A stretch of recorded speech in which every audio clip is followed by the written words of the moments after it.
And so I think we can learn to access certain elements of it. I know for sure that my brain works on things during the night. You can kind of you can actually give your mind assignments to work on things while you're sleeping in a different part of your brain. And that's why people get ideas in the shower, is because your brain's been working all night on it. And so we can get access to these things that we don't understand, which is it's access, but it's not understanding.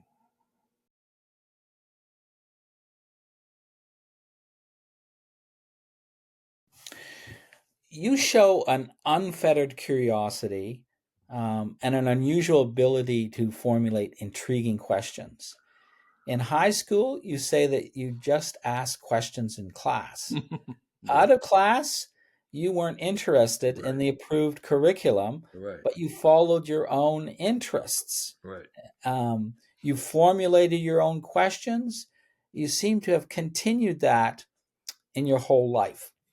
Mm-hmm. You published a wonderful book of your sketches called Bad Dreams, Mm-hmm. which you originally drew starting in 1971 when you were 19 years old, and then you came back and published that book Yeah, later in life. yeah. When you drew the images in your book Bad Dreams, you were awake in kind of a trance-like Uh-huh. state.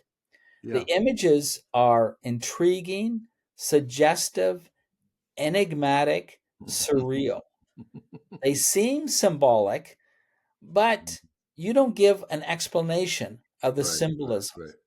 The images and photos without words require interpretation, and Mm-hmm. you give that task of interpretation to the viewer. Right.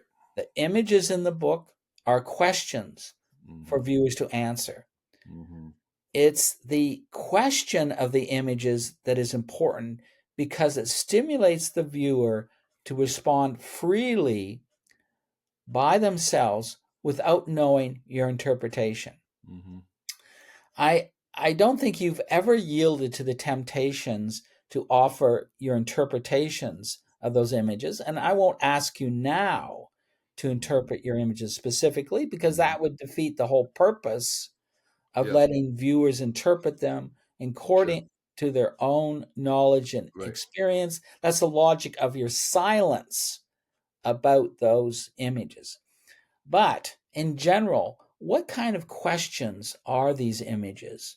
Yeah. What are the questions in these images? What makes them questions? Yeah. I would say I think you're on to something in general, which is that I'm much more interested in questions than answers. And not only that, but I think that we're moving into an era in our civilization where questions become more valuable and more important than answers. So if you want to answer these days, you just ask an AI, and they're incredibly fantastic at answering any kind of questions. They have great answers. They're really, really good at answers. Um, they're the best at giving answers, and so they're cheap. So answers become cheap. But what becomes valuable and scarce and hard is questions. And I think, in fact, that's what we'll be educating students to do, is less to answer and more to come up with great questions. And there's all kinds of definitions for what a great question is. But the point is that that's going to be more of our job. And I think it's a skill, um, that questioning stance, that questioning framework of asking what if or what about or how about or why. All those kinds of questions. To ask a good question is a skill. And for some reason, have been more interested in asking good questions and having good answers. And I think innovation and science and even art are led by questions. They're basically questions.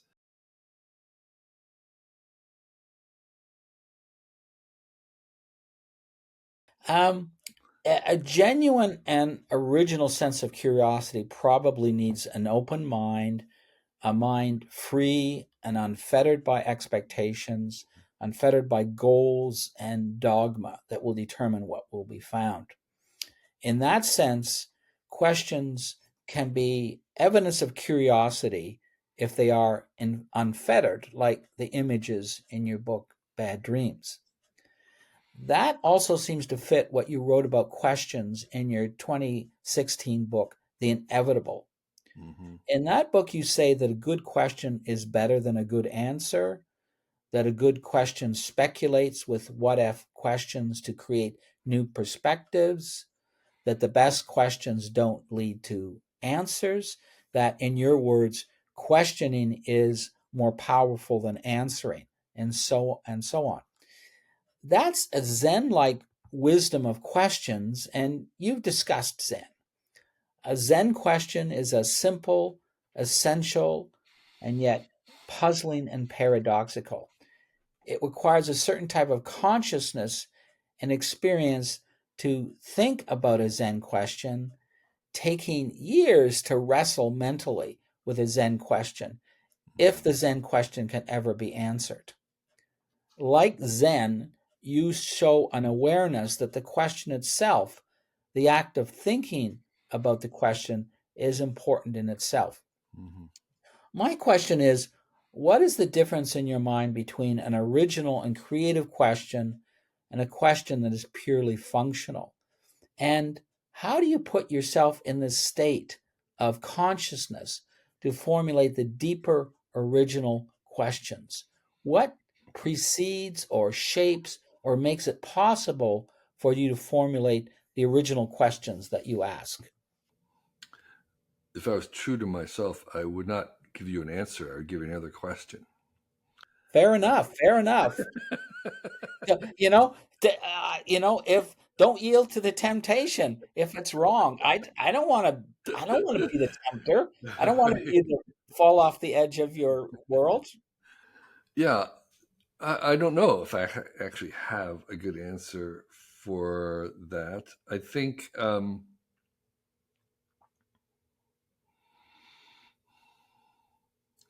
the curious thing about ourselves and our own minds is that we're fairly opaque to even why we do things. As you can tell, like I'm not even sure um, about myself. And when as you're going through this dichotomy of the questions, it's like I don't even know. Um, I don't know, or there's a part of me that I don't have access to that knows, and so and I'm fine with that. One of the things we're discovering about AIs and the artificial intelligences is that we don't understand how they work, and they, of course, they themselves don't understand how they work either, and that we can use things without understanding them. I mean, we use wood and fibers and stuff. We have really no idea how the cell works. We don't really understand how wood works in that way, but we can still use it. And we're using AIs without really understanding how they work. And of course, or we use our own minds. We don't understand how they work. So, I'm I think I don't understand those differences or don't understand how I use those differences. And I'm kind of okay with not knowing um, that part anyway. It's not that I don't have. I think we benefit from like this examined life of questioning ourselves, but I also know that it's really really hard to that we kind of our minds are deliberately constructed so that we can't interfere with them in certain ways because we would screw it up if we could really interfere with them easily. So they're kind of made so that we are protected from our own noodling um, with the code.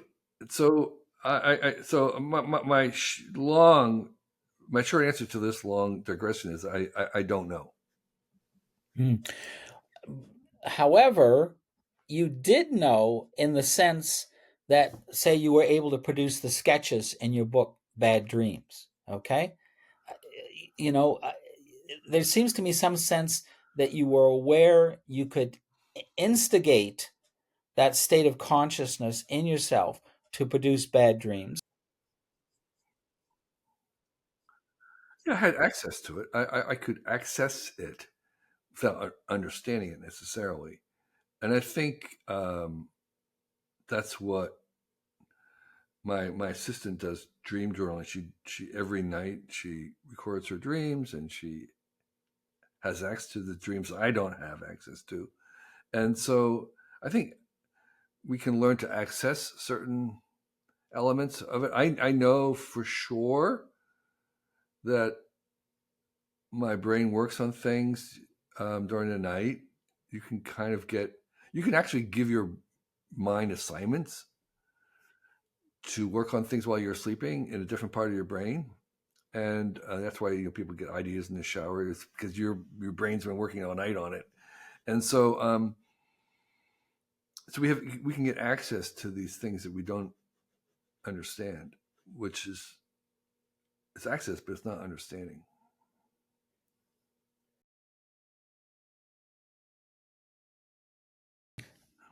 It's an hour. I'm very mindful of your time, and you've been very generous. Yeah. What I'd like to do is take a minute to um, show you a book that I have just finished called Colors of Asia, which is sort of a mini version of my big 3 volume tome that you mentioned that I spent 50 years working on. This is also has photographs of my 50 years of travel. But what's interesting and more playful is that they're organized by color. It's like, I'm not sure of any other book like this where the photographs from different parts of the world are not geographically um, arranged, but they're arranged by color, which does something weird in terms of, and wonderful in terms of the associations that they make from these kind of esoteric. They're still strange, wonderful, rare images of places, but they have this whimsical arrangement by color that I think unifies them and brings them to life. And unlike the 30-pound monster of my Vanishing Asia, this is a single, smaller volume. And it has, I wrote about the meanings of colors in Asia, 16 different colors and what they kind of mean in Asia as well. There's a little some essays in there. So I think it's a much more portable and affordable version of my 50 years of travel. And I only printed 1,000 copies for 1,000 true fans, um, limited edition. So there are still some available if people are interested. Well, that's another intriguing book. It's another book of curiosity. Yeah, It's another book of questions that you're giving to viewers. It's very generous. You're giving to viewers so that they can interpret and think about it. yeah, yeah. And it's whimsical. I want to emphasize that it's uh, th- nobody was demanding that there be a book like this. This was, um, I think, part of your point about being curious is I'm following what I am interested and curious about, and that is not necessarily what has happened before, what other people have done, and I'm not so concerned about it being something that's in popular demand because my experience is that you want to be at the edge because the center follows the edge later on. So being at the edge, being at the outer rim, being on the fringes, being at the margin is actually one of the ways that where the center will eventually get to. That's how you lead the center is from the edge. And so I think it's important that we all including myself, try and arrive at a place that is not the average. It's not on the average. It's not in the middle. It's not, in some ways, the conventional. And so, being curious is one way that you can kind of move yourself to that place where only you live. This in a place that's only inhabited by you. And so, your podcast here is an example of that. It's probably not that many people doing exactly what you're doing, and that's fantastic. That's why I enjoyed this time with you, because it's not average. So, I really appreciate your fantastic questions, by the way. And let me just add, keep promoting this book. Let's not stop promoting this book. Let's take a couple of more minutes. The book deserves it. So what I hear is that part of your purpose in the book is to take the viewers to the edge, Right. to give them that mental travel experience. When you were forced to select photos to make this book, did you learn anything? That's a great, great question. Um, I did. I tried to try to find some images that were many images that were not in my previous books. So I was going deeper into my archives, so to speak. And one of the things I learned was I was often interested in things that without knowing that I was interested in them. I mean, because I would return to the same things over a long period of time unconsciously. It's like, I often will read my own, go back to my own notebooks and realize that I've been talking about the same idea like 10 years ago. It was like I have a new idea, but it's the same new idea I've been having over and over again. Because it was like that there's so that's one of the things I learned is that, yeah, I've been interested in some of these things for a long time, not even realizing, not even articulating that I was interested in it. And so this helped me see, and it helped me articulate some of my own interests, which I was not even aware of. So you can be interested in things without even being aware that you're interested in them. And so, so that's one thing I learned, was that there were these things that I had been following for a long time without even knowing that I had been following. And that's one of my bits of advice: is pay attention to where you pay attention to, um, because that often is a really powerful thing.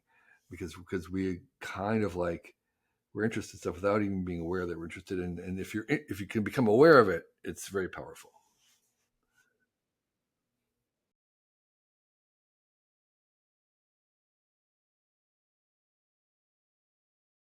I awoke the next morning and I had a complete, utterly incredible, indescribable rebirth of experience. I actually literally felt like I was being reborn. And I didn't have, I never, that idea never even crossed my mind at the time before, that that's what it was. But afterwards, I realized, oh, that's what it was. And so, I was given the gift of a having an adult having a rebirth experience, and it made me more interested in the future. It made me a little bit more interested in, maybe not afraid of uh, death. It made me, it gave me many things.